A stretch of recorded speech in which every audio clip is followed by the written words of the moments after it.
በዳዊት ዙፋን ላይ ይቀመጣል። ለዘላለም የሚገዛው ኢየሱስ ክርስቶስ ነው። ስለ ምድራዊ መንግስት ብቻ እያወሩ አይደለም። ለአባቶቻቸው ለአብርሃም፣ ለይስሐቅ፣ ለያዕቆብ ወደ ማልኋቸው ምድር እመልሳቸዋለሁ ብሏል። እንዴት በአይሁድ ህዝብ ላይ ግፍ እንደተፈጸመ በክሩሴድ አማካኝነት። ክሩሴድ የሚለው ቃል በራሱ በእግዚአብሔርም ዘንድ አጸያፊ ይመስለኛል። እነዚህ በጀርመን የተደረጉ በናዚ ዘመን የተደረጉ ናቸው። የተወሰኑትን በዝርዝር ለማየት እንሞክራለን። ከዛ በኋላ የተነሱባትን ጠላቶች እናያለን። ልክ እንደ መሳፍንት ዘመን ማለት ነው። ራዕይ መጽሐፍ ላይ የተጻፈውን ስናይ ነበር።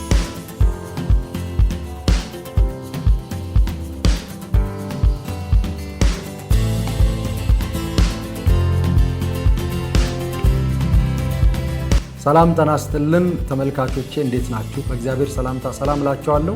ነቢይ ቢንያም ማቴዎስ ነኝ። የእግዚአብሔርን መልእክት የእግዚአብሔርን ሐሳብ ይዤላችሁ መጥቻለሁ። ባለፉት ምዕራፎች እስራኤል እና አሕዛብ በሚል ርዕስ ነው እየተከፋፈልን የመጣ ነው።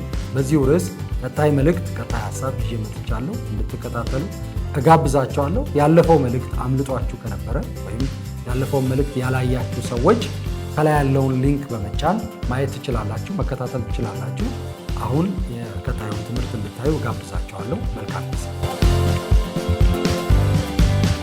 በአገልግሎቱ ዘመን እሳት ከሰማይ እንድትወርድ እንጸልይ ኤልያስ እንዳለው ብለው ጠየቁ። እነዚህ የነጎድጓድ ልጆች ዮሐንስና ያዕቆብ ኢየሱስን ሲጠይቁት እናንተ ምን አይነት መንፈስ ነው የተሰጣችሁ አላቸው። ወይም ምን አይነት መንፈስ እንደተሰጣችሁ አታውቁም አላቸው። ወይም ምን አይነት መንፈስ እንዳላችሁ አታውቁም። እንዲህ አይደለም። የሰው ልጅ ሊያድን ነው እንጂ የመጣው ሊያጠፋ አልመጣም ማለት ነው። ገስጿቸዋል። የኢየሱስ ክርስቶስን መንገድ የሚከተል ሰው እንዲህ አይነት ልብ አይኖረውም። ግን ደግሞ የነቢዩ ኤልያስ ግምት ስህተት እንደነበር እግዚአብሔር ነገረው፣ አዳነው፣ ገሰጸው፣ መለሰው። ኤልያስ በዓይኑ ስላላየ እንጂ እግዚአብሔር የደበቀው 7000 እንደነበር ተናገረ። እግዚአብሔር የሰጠው መልስ ግን ምን ነበር? ለበዓል ያልሰገዱትን 7000 ሰዎች ለራሴ አስቀርቻለሁ። በአሁኑ ጊዜም እንደዚሁ ይላል። ጳውሎስ ነው የሚቀጥለው። በአሁኑ ጊዜም እንደዚሁ በጸጋ የተመረጡ ትሩፋን አሉ። እንግዲህ በጸጋ ከሆነ በስራ አይደለም። በስራ ቢሆንም ማኖሮ ጸጋ መሆኑ በቀረ ነበር። እንግዲህ ምንድነው? እስራኤል አጥብቀው የፈለጉትን አላገኙትም፣ የተመረጡት ግን አገኙት። የቀሩትም ልባቸው ደነደነ። እንዲህ ተብሎ እንደተጻፈ ዓይናቸው እንዳያይ ጆሮአቸውም እንዳይሰማ እግዚአብሔር እስከዚህ ቀን ድረስ የድንዛዜ መንፈስ ሰጣቸው። ዳዊትም ማዕዳቸው አሽከላና ወጥመድ፣ እንቅፋትና ቅጣት ይሁንባቸው፣ ዓይኖቻቸው እንዳያዩ ይጋረዱ፣ ወገባቸውም ለዘላለም ይጉበጥ እያለ ይቀጥላል። በኋላ ጳውሎስ እንደዚህ ይላል፣ ተመልሰው እስከ ማይድኑ ድረስ ተሰናከሉን ብዬ እንደገና ጠይቃለሁ። ለእስራኤላውያን ነው፣ ከቶ አይደለም። እኔ ይህንን ረጅም እያነበብኩ ያለሁት በደንብ እንድትነቁ ነው። ከቶ አይደለም። ይልቁንም እስራኤልን ለማስቀናት ሲባል በእነርሱ መተላለፍ ምክንያት እስራኤልን ለማስቀናት ሲባል በእነርሱ መተላለፍ ምክንያት ድነት ለአሕዛብ መጥቷል። እምቢ ማለታቸው በረከት አምጥቶልናል ነው ጳውሎስ እያለ ያለው። እንደውም ቃል በቃል ነገር ግን የእነርሱ መተላለፍ ለዓለም በረከት ከሆነ በፍጹም ዓለምን የሚጎዳ ነገር እግዚአብሔርን እምቢ በማለታቸው አድርገው አያውቁም። ምክንያቱም ዓለምን በእነሱ እጅ ላይ እግዚአብሔር አልተወም። ምልክት እንዲሆኑ፣ ጨው እንዲሆኑ፣ መድኃኒት እንዲሆኑ እንጂ ለዛ ፈቃደኛ ካልሆኑ ያንን ደግሞ እምቢ ማለታቸውን እግዚአብሔር ተጠቅሞ ዓለምን ደግሞ ጨው ለማድረግ ለራሳቸው ለእስራኤላውያን መልሶ ብርሃን ለማድረግ ምልክት ለማድረግ ይጠቀማል። ያንኑ እድል ለእስራኤላውያን ይጠቀማል። እስራኤላውያን ያንን እድል እንዲያገኙ ድጋሚ እኛ ወንጌል ይዘን እንድንሄድ ማለት ነው። በሌላ ቋንቋ ያንን አሳይመንት እኛ ካልሰራን ያው ነው ጥፋታቸው ጥፋታችን ነው፣ ስህተታቸው ስህተታችን ነው። ነገር ግን ለዓለም ድነት ሆኗል አለመታዘዛቸው ይላል ጳውሎስ። የተናገርኩት ነገር ግልጽ ይመስለኛል። ብዙ ለማብራራት የሚያስፈልገው አይመስለኝም። ነገር ግን የእነርሱ መተላለፍ ለዓለም በረከት ከሆነ ውድቀታቸውም ለአሕዛብ በረከት ከሆነ ሙላታቸው ምን ያህል ታላቅ በረከት ያመጣ ይሆን ይላል። እነሱ በወንጌል መዳናቸው ሙላታቸው ምን ያህል ታላቅ በረከት ያመጣ ይሆን? አሕዛብ ሆይ ለእናንተ እናገራለሁ፣ የአሕዛብ ሐዋርያ እንደመሆኔ መጠን አገልግሎቴን በትጋት እፈጽማለሁ። ይኸውም የገዛ ወገኖቼን እንዲቀኑ አነሳስቼ ከእነርሱ ጥቂቱን ለማዳን ተስፋ በማድረግ ነው። የእነርሱ መተው ለዓለም እርቅን ካስገኘ ተቀባይነት ማግኘታቸውማ ከሞት መነሳት ነው ከማለት በቀር ሌላ ምን ሊሆን ይችላል? ብዙዎቻችሁ ኢየሱስ ክርስቶስ እንዲመጣ ማራናታ ትላላችሁ። ጥሩ ነው፣ መልካም ነው፣ ትክክል ነው። ኢየሱስ እንዲመጣ ትፈልጋላችሁ። ኢየሱስ ተመልሶ ዳግመኛ ምጽአት የአይሁድ ሙላት ካልሆነ፣ አይሁድ ጌታን ካልተቀበለ፣ አይሁድ ወደ እምነት ካልመጣ፣ ወደ መዳን ካልመጣ እንደማይመጣ ታውቃላችሁ። ግን አይሁዳውያን ወንጌል ሰምተው ካልዳኑ መሲያቸውን አውቀው እሱ መሲያቸው እንደሆነ እንደተሰቀለ እንዳመለጣቸው ያድል ያን እሱን ባለመቀበላቸው ለብዙ ሺህ ዘመናት ዋጋ እንደከፈሉ በዓለም ሁሉ ላይ የተጠሉ የሆኑት ዋጋ የከፈሉት መሲያቸውን በመናቃቸው ባለመቀበላቸው ምክንያት ባለማስተዋላቸው ምክንያት ሰይጣን ሊያጠፋቸው እንደተነሳ እግዚአብሔር እየተበቀላቸው ሳይሆን ባለማወቃቸው ምክንያት የመጣውን ደህንነት አሳልፈው ሰጥተው ነገር ግን ራሳቸውን ለጥፋት እንደሰጡ ሰይጣን ያንን ደግሞ ተጠቅሞ አለማወቃቸውን፣ አለመቀበላቸውን፣ አለመታዛቸውን ተጠቅሞ እንዳሰቃያቸው፣ እንዳንከራተታቸው፣ ዋጋ እንዲከፍሉ እንዳደረገ፣ የተጠሉ እንዲሆኑ እንዳደረገ፣ በዓለም ሁሉ ላይ ሁሉን ጠላት አድርጎ እንዳስነሳባቸው በተለያየ መንገድ ይገባቸዋል። ያ የገባቸው ቀን ያለቅሳሉ። ለአንድያ ልጅ እንደሚለቀስ ያለቅሱለታል ይላል መጽሐፍ ቅዱስ ትንቢተ ዘካርያስ ላይ። ለአንድያ ልጅ እንደሚለቀስ ያለቅሱለታል። ያለቅሳሉ፣ አምርረው ያለቅሳሉ። ያን ጊዜ ታላቅ ሪቫይቫል፣ ታላቅ ታድሶ፣ ታላቅ የአይሁድ ልብ መመለስ ይሆናል። ታላቁ እግዚአብሔር በጉጉት ሲጠብቅ የነበረው ኢየሱስ ሲጠብቅ የነበረው ያ ሳይሆን ኢየሱስ እንደማይመጣ አታውቁም? ማወቅ አለባችሁ። ያ ሳይሆን አይመጣም። ምክንያቱም በግልጽ እዚህ ላይ በትንቢት መልክ ነው ጳውሎስ እየጻፈ ያለው የጻፈው ማየት እንችላለን። የእነርሱ መጥተው ለዓለም እርቅን ካስገኘ ተቀባይነት ማግኘታቸውማ ከሞት መነሳት ነው ከማለት በቀር ሌላ ምን ሊሆን ይችላል? በኩር ሆኖ የቀረበው የቡሆ ክፍል ቅዱስ ከሆነ ቡሆ ደግሞ ቅዱስ ነው። ስሩ ቅዱስ ከሆነ ቅርንጫፎቹም ቅዱሳን ናቸው። ከቅርንጫፎቹ አንዳንዶቹ ቢሰበሩ የተናገረ ነው ያለው። አሁን እንደምትሉት ርኩስ ሁሉ ነገር የጠፋ አይደለም በእስራኤል አይደለም። በኩር ሆኖ የቀረበው እርሱ በእግዚአብሔር ፊት በኩር ሆኖ ያቀረበው ራሱ ቅዱስ ከሆነ ሌላውም ቅዱስ ነው። ግን ደግሞ ከቅርንጫፎቹ አንዳንዶቹ ቢሰበሩ ግንዱ እሱ ነው። እኔ ወይን ግንድ ነኝ ብሏል። ግንዱ ቅዱስ ከሆነ ቅርንጫፎቹም ቅዱስ ናቸው። ወይም ስሩ ቅዱስ ከሆነ ቅርንጫፎቹም ቅዱሳን ናቸው። ራሱ ምን ብሏል? የዳዊት ስር እና ግንድ የሆነ ከቅርንጫፎቹ አንዳንዶቹ ቢሰበሩ አንተም የበረሃ ወይራ ሆነ ሳለ በሌሎቹ መካከል ገብተህ ከተጣበቅክና ከወይራው ዘይት ስር የሚገኘውን በረከት ተካፋይ ከሆን በነሱ መቆረጥ ምክንያት ገብተህ የነሱን በረከት ከተካፈልክ አሕዛብ ሆይ በእነዚያ ቅርንጫፎች ላይ አትኩራራ። ድኛለሁ፣ እኔ እግዚአብሔር ልጅ ነኝ፣ በክርስቶስ አምናለሁ፣ ክርስቲያን ነኝ። እነሱ ግን አይሁዳውያን ናቸው፣ አይቀበሉም፣ ኢየሱስ ክርስቶስን አይቀበሉም፣ አልተቀበሉም፣ ጠፍተዋል ብለህ አትኩራራ። ብትኮራ ግን ይህን አስተውል፣ አንተ ስሩን አትሸከምም፣ ስሩ ግን አንተን ይሸከመሃል እንጂ። አይሁዳዊ ነው ስሩ፣ ይሸከመሃል እንጂ። በግልጽ ነው እየተናገርኩ ያለሁት። እንግዲህ ቅርንጫፎች የተሰበሩት እኔ እንድገባ ነው ትሉ ይሆናል። ትክክል ነው። እነርሱ የተሰበሩት ካለማመን የተነሳ ነው። እነሱ የተሰበሩት በራሳቸው ምክንያት ካለማመን የተነሳ ነው። አንተም በእምነት ቆመሃል። በእምነት ነው እንጂ የመጣው።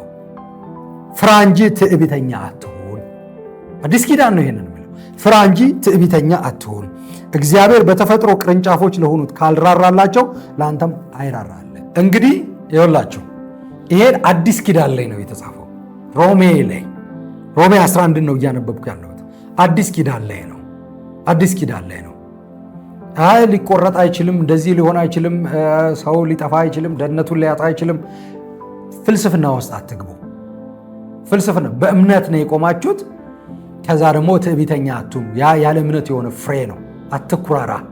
እግዚአብሔር በተፈጥሮ ቅርንጫፎች ለሆኑት ካልራራላቸው ለአንተም አይራራልህምና። እንግዲህ የእግዚአብሔርን ቸርነትና ጭካኔ ተመልከቱ። ጭካኔውም በወደቁት ላይ ነው፣ ቸርነቱ ግን በቸርነት ውስጥ እስካለህ ድረስ ለአንተ ነው። ያለዚያ ግን አንተም ትቆረጣለህ። እነርሱም ባለማመናቸው ጸንተው ባይኖሩ ተመልሰው ይገባሉ። እግዚአብሔር መልሶ ሊያስገባቸው ይችላልና። የበረሃ ከሆነው የወይራ ዛፍ የተቆረጥህና ማለት አሕዛብ ዋናው ያልሆንክ ማለት ነው። አሕዛብ የተቆረጥህና ተፈጥሮ ወዳልሆነው ወደ መልካሙ ወይራ የገባ ከሆን በተፈጥሯቸው ቅርንጫፎቹ የሆኑት እነዚህ ወደ ራሳቸው ወይራ ዛፍ መግባታቸውማ ምን ያህል ይሆን? ምን ያህል ይሆን?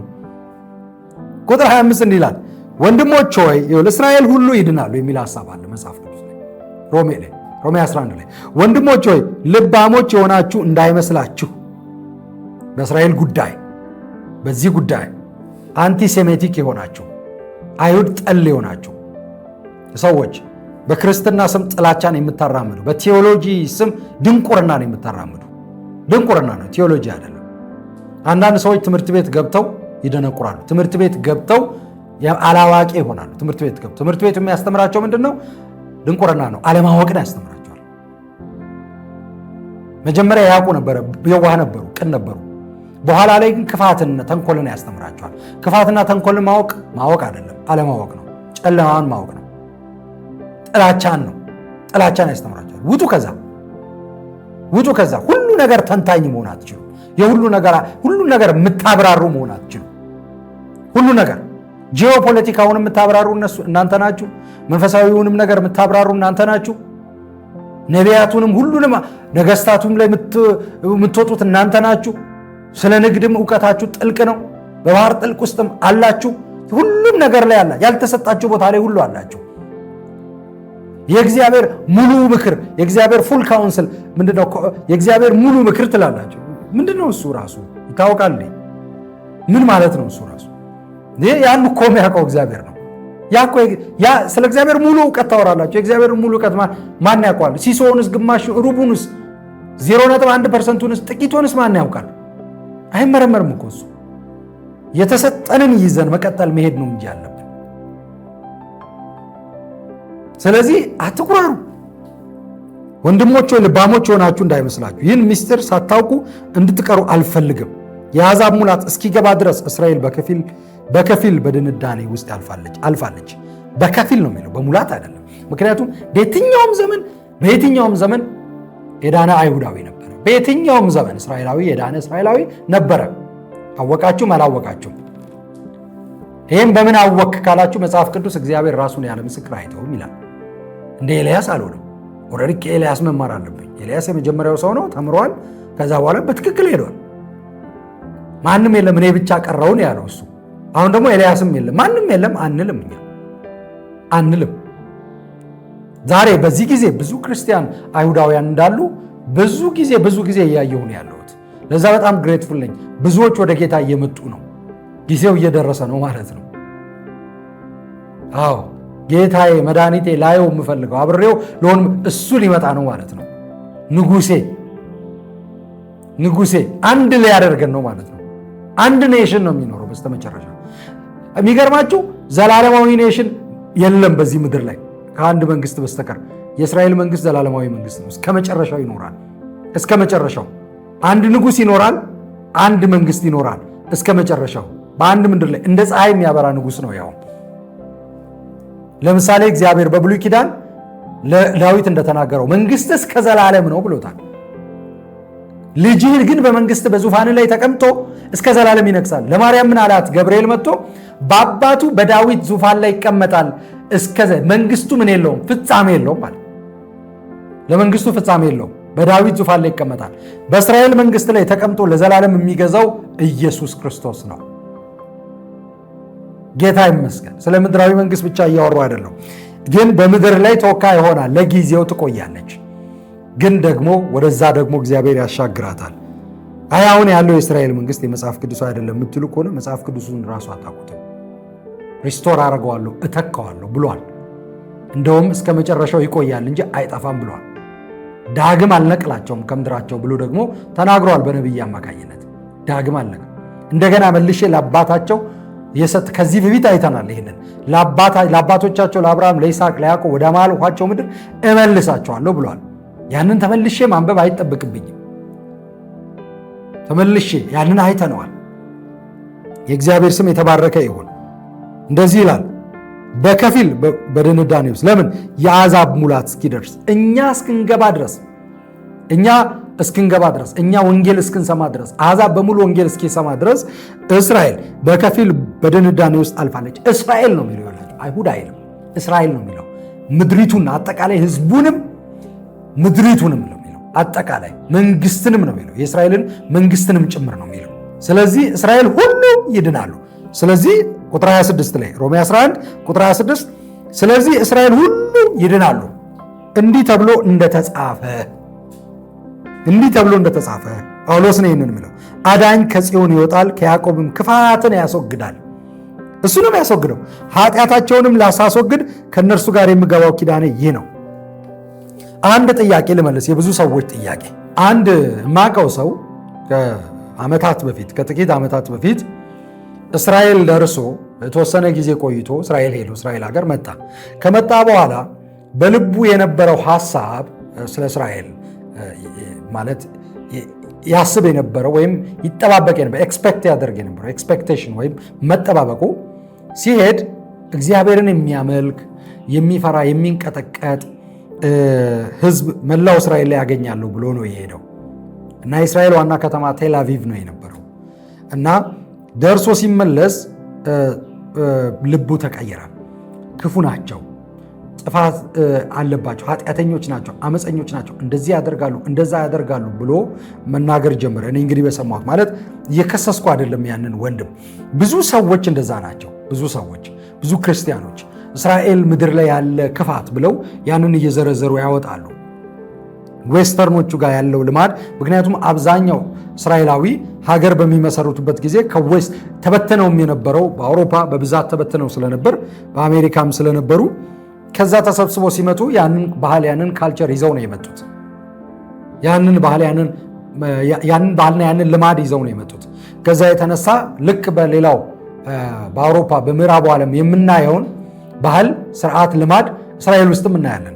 ከዚህ የተነሳ አእምሯቸው ለመቀበል የከበደ ይሄ የእግዚአብሔር ሕዝብ ነው ብሎ አእምሮ ለመቀበል የከበደው ብዙ አለ።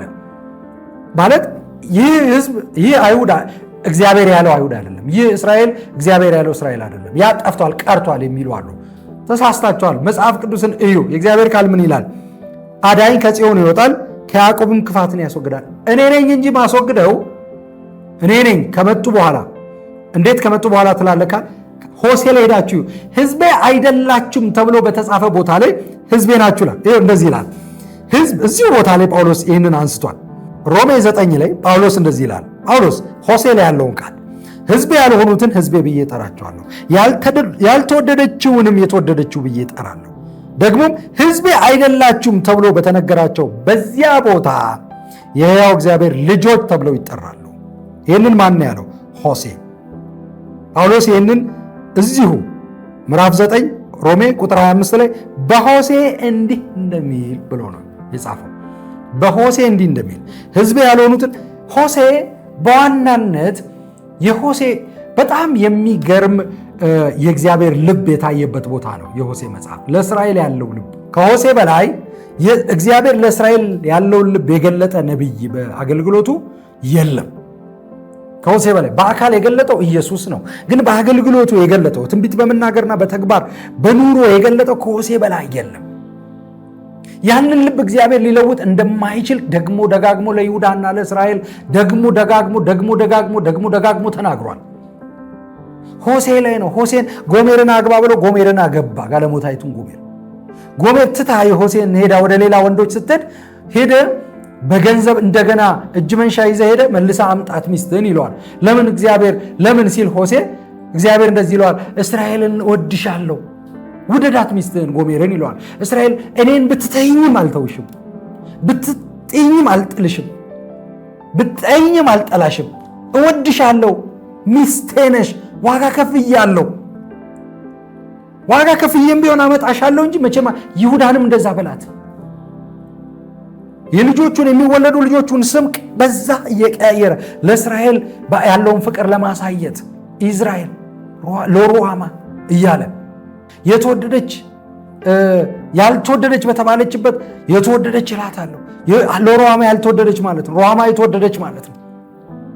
ሕዝቤ አይደላችሁም ተብላችሁ በተጠራችሁበት ኢዝራኤል ሕዝቤ ማለት ነው። ሕዝቤ እላችኋለሁ። ሕዝቤ አይደላችሁም በተባላችሁበት በሆሴ ደጋግሞ እየተናገረ ሕዝቤ አይደላችሁም ያላቸው የት ነው? እስራኤል እዛው ምድር ነው። ከተበተኑ በኋላ ከሄዱ በኋላ በዛው ምድር ላይ ደግሞ ሕዝቤ ብዬ ጠራችኋለሁ ሲል የት እያለ ነው? አመልሳችሁና አመጣችሁና እዛ ምድር ከተሰበሰባችሁ በኋላ በእስራኤል ምድር ከተሰበሰባችሁ በኋላ እዛው ምድር ላይ መልሼ ሕዝቤ እላችኋለሁ። ስለዚህ ልባቸው ተለውጦ አይደለም የሚመጡት፣ ከመጡ በኋላ ነው ልባቸው የሚለወጠው። ልባቸው አሁን አልተለወጠም ሙሉ በሙሉ እግዚአብሔርን እያመለኩት አይደለም የምትሉ ልባቸውን ይለውጠዋል፣ ቃል ገብቷል። ይሄ እናንተ ስራ አይደለም። በቃ የማንንም ፈቃድ አልጠየቀም፣ የማንንም ሐሳብ አልጠየቀም፣ ተናገረ እንጂ መተባበር ነው ያለብን። የእግዚአብሔር ስም የተባረከ ይሁን። ስለዚህ እንደዚህ ይላል፣ አዳኝ ከጽዮን ይወጣል፣ ከያዕቆብም ክፋትን ያስወግዳል፣ ኃጢአታቸውንም ሳስወግድ ከእነርሱ ጋር የምገባው ኪዳኔ ይህ ነው እያለ ይቀጥላል። ይሁላችሁ እንደዚህ ይላል፣ እንደ ምስራችሁ ቃል ለእናንተ ሲባል ጠላቶች ናቸው፣ እንደ ምርጫ ከሆነ ግን ለአባቶች ሲባል የተወደዱ ናቸው። የእግዚአብሔር ስጦታና ጥሪ ጸጸት የለበትም። እግዚአብሔር ጠርቷቸዋል፣ እነሱን ስጦታም ሰጥቷቸዋል፣ ጸጸት የለበትም፣ አይለውጥም።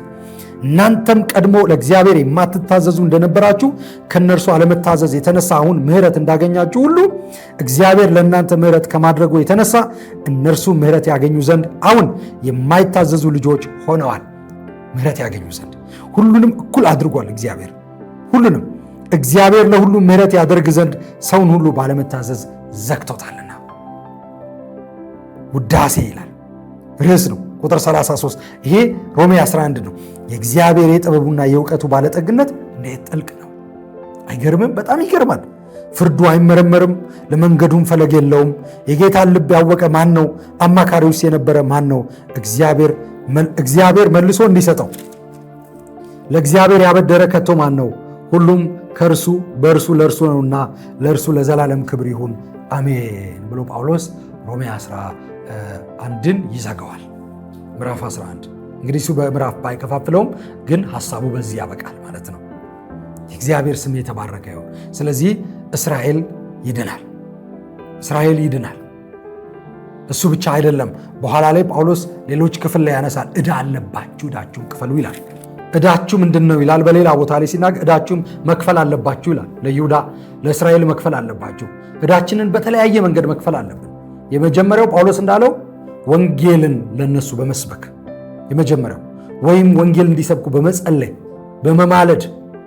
ሁለተኛው ወንጌልን ለሌሎች በመስበክ እነሱን ማስቀናት። ምክንያቱም የወንጌል በረከት የነሱ በረከት ነው። እግዚአብሔር ለነሱ የገባው ተስፋ ነው። ሙሉ መጽሐፍ ቅዱስ ላይ ለእስራኤል የገባውን ተስፋ ነው የኛ ተስፋ ብለን የያዝነው። ሙሉ በሙሉ ነው የምላችሁ፣ ሙሉ በሙሉ እንዲያደርግልሃለሁ እንደዚህ አደርጋለሁ ብሎ የገባው ሙሉ በሙሉ ወደ 7700 ተስፋ ነው ያለው ይላሉ ሰዎች። እኔ አልቆጠርኩም። 7700 ፕሮሚሶች አሉ፣ ኪዳኖች አሉ፣ ተስፋዎች አሉ። ቃል እግዚአብሔር አደርጋለሁ ያለው 7700 ተስፋ በሙሉ ለእስራኤል የተሰጠ ነው። ለእስራኤል የተሰጠ ነው። ያንን ይዘን በእግዚአብሔር ፊት እንቆማለን። የኛ ነው ብለን እውነት ነው የኛ ነው። ምክንያቱም በክርስቶስ አማካኝነት 100% ሌጋል ሆነናል፣ 100% ሕጋዊ ሆነናል፣ የሚገባን ሆነናል። ግን የእነሱን በረከት እኛ ወርሰናል። ስለዚህ ዕዳ አለብን። ዕዳችንን በተለያየ መንገድ እንከፍላለን። ብናስቀናቸው ቀንተው በእኛ ያለውን በረከት አይተው ይሄ በረከት እኮ የእኛ በረከት ነበር፣ የእኛም በረከት ነው የተካፈሉት፣ የእኛ አምላክ ነው የባረካቸው፣ የእኛ አባቶች አምላክ ከአባቶቻችን ጋር ያደረገው ኪዳን ነው በእነሱ ሕይወት እየሰራ ያለው። ስለዚህ እንደነሱ እናምልክ ብለው እንዲመጡ ማለት ነው። ሶስተኛው ጳውሎስ የሚዘረዝረው በገንዘብ ለይሁዳ ያገኘነውን በረከት በገንዘብ በማካፈል ማለት ነው። ያገኘነውን ገንዘብ በረከት በማካፈል ይህንን ከአሕዛብ ቤተክርስቲያን በተለይ ከአንጾኪያና ከሌሎች በርናባስና ጳውሎስ እየሰበሰቡ ለይሁዳ አማኞች ይዘው ይሄዱ ነበር፣ ለእስራኤላውያን አማኞች ይዘው ይሄዱ ነበር። ሌላ አራተኛ ወንጌል የሚሰብኩ ሰዎችን በመደገፍ በማበረታታት፣ ይሄ ራሱ አንዱ በገንዘብ በጸሎት በተለያየ መንገድ በሪሶርስ አብሮ በመቆም ወንጌል ለአይሁድ የሚሰብኩ ሰዎችን ለእስራኤል የሚሰብኩ ሰዎችን በማበረታታት አብሮ በመቆም በተለያየ መንገድ። ስለዚህ እንደውም ዕዳችሁን እንድትከፍሉ ነው ጥሪ ማደርግላችሁ፣ ዕዳችሁን እንድትከፍሉ። ይህንን ጳውሎስ ዕዳ መክፈልን በሰፊው በሮሜ መጽሐፍ ላይ ያወራዋል በሰፊው። ሮሜ 9ን 10ና 11ን ስታነቡ ሰፊ ሐሳብ የእግዚአብሔርን ሐሳብ ታገኛላችሁ። ይሄ ግልጽ መልእክት ነው። ከዚህ በኋላ ያሉ የታሪክ ሐሳቦችን ታሪኮችን በተመለከተ የሮማውያንን ከሮማውያን በኋላ የመጡትን የኦቶማን ቱርኮችን ከኦቶማን ቱርኮች እንግዲህ ካሊፌት ነው፣ የቱርክ ካሊፌት ነው፣ እስላሚክ ወይም የእስላማዊ መንግስት ነው። ከዛ በኋላ ደግሞ የተነሱትን ወይም በዛ መሃል የተነሱትን የእንግሊዝ ሪቻርድ የሚባል ንጉስ ሪቻርድ ላየን ሀርትድ ወይም የአንበሳ ልብ ያለው ንጉስ ሪቻርድ የሚሉት ክሩሴድ፣ ስለ ክሩሴዶች ጥቂት እናወራለን። እንዴት በአይሁድ ህዝብ ላይ ግፍ እንደተፈጸመ በክሩሴድ አማካኝነት። ክሩሴድ የሚለው ቃል በራሱ በእግዚአብሔርም ዘንድ አጸያፊ ይመስለኛል። አጸያፊ ቃሉ ራሱ አመፅ የተሞላባቸው ብዙ ሴቶችን በመድፈር የአይሁድ ከተሞችን ወይም ደግሞ ይሁዳን በማፍረስ ኢየሩሳሌምን ቅጥሩን በማፍረስ በማቃጠል ሰዎችን በሰይፍ በመግደል ለረዥም ጊዜ ሰዎች በጉልበት ክርስቲያን ይሆናሉ ብሎ በማሰብ ብዙ ዋጋ ያስከፈሉ ክሩሴዶች አሉ። ስለሱ ጥቂት እናነሳለን። ታሪኩን እየጨረፍን እንሄዳለን። በተለይ ደግሞ በቅርብ የተደረጉ በዚህ 100 ዓመታቶች ውስጥ የተደረጉትን ደግሞ እናያለን። እነዚህ በጀርመን የተደረጉ በናዚ ዘመን የተደረጉ ናቸው። የተወሰኑትን በዝርዝር ለማየት እንሞክራለን። በኋላ እስራኤል እንዴት እንደ ሀገር እንደሆነች እና ከዛ በኋላ የተነሱባትን ጠላቶች እናያለን። ከ2000 ዓመታት በኋላ እስራኤል ሀገር ሆና ስትመሰረት የተነሱባትን ጠላቶች እግዚአብሔር እንዴት ድል እንደሰጠ ልክ እንደ መሳፍንት ዘመን ማለት ነው። መሳፍንት መጽሐፍ ላይ እንደተጻፈው መሳፍንት መጽሐፍ ላይ እንደተነገረው እንደዛ እንዴት እግዚአብሔር ድል እንደሰጣቸው እናያለን። በዚህ ዘመን ያሉትንም እንቅስቃሴዎች እናያለን። በዚሁ ከመጽሐፍ ቅዱስ እያጣቀስን እያየን ስለሆነ ወደፊት የሚሆነውንም ጭምር እየተነጋገርን የመጣ ነው። በራእይ መጽሐፍ ላይ የተጻፈውን ይኸው በሮሜ መጽሐፍ ላይ የተጻፈውን ስናይ ነበር። ሌሎችንም ኢየሱስ የተናገራቸውን ስናይ ነበር። እንዲሁም የቀሩትን እያየን እንመጣለን። እንግዲህ በደንብ እንድትከታተሉ ጥሪ ያቀርባለሁኝ። መልእክቱ ይጠቅመኛል፣ እየጠቀመኝ ነው ካላችሁ ሌሎችን ሰዎች ጋብዙ፣ ሼር አድርጉ፣ አካፍሏቸው፣ ኮሜንት አድርጉ፣ ወይም ሜሴጅ መልእክት ጻፉልን፣ ኮሜንት አድርጉ፣ ላይክ አድርጉ፣ ሰብስክራይብ አድርጉ ቻናላችንን። የሚቀጥለውን ደግሞ እንድትከታተሉ የሚቀጥለውን ሐሳብ እንድትከታተሉ እንግዲህ እንዲደርሳችሁ የደውል ምልክቱን ተጫኑ። ይህንን ነው የምላችሁ። መልካም ጊዜ ይሁንላችሁ። ሰላም ሁኑ። ከዚህ በፊት ስለ ሃማና መርዶክዮስ አንስተን ተነጋግረናል። አሞራውያን ወይም ደግሞ ከናናውያን ያመልኩ ነበር። ከዚህ የተነሳ ከፍተኛ ጥላቻ እና ስደት ነበር ያጋጥማቸው የነበረው በዛም ዘመን በሮማውያንም ዘመን ማለት ነው። ከዛ በፊት እንግዲህ በባቢሎን በአሶር ምክንያት ሲበተኑ ነበር። እንግዲህ ተመልካቾች ስትከታተሉ የነበረው መልእክት ይህንን ይመስላል። ይህ ኤፒሶድ በዚህ ያበቃል። የሚቀጥለውን ኤፒሶድ እንድትከታተሉ እጋብዛችኋለሁ። የሚቀጥለው ኤፒሶድ እንዳያመልጣችሁ ቻናላችንን ሰብስክራይብ አድርጋችሁ የደውል ምልክቱን ተጭናችሁ እንድትጠብቁ እጋብዛችኋለሁ። መልካም ጊዜ ይሆንላችሁ። ሰላም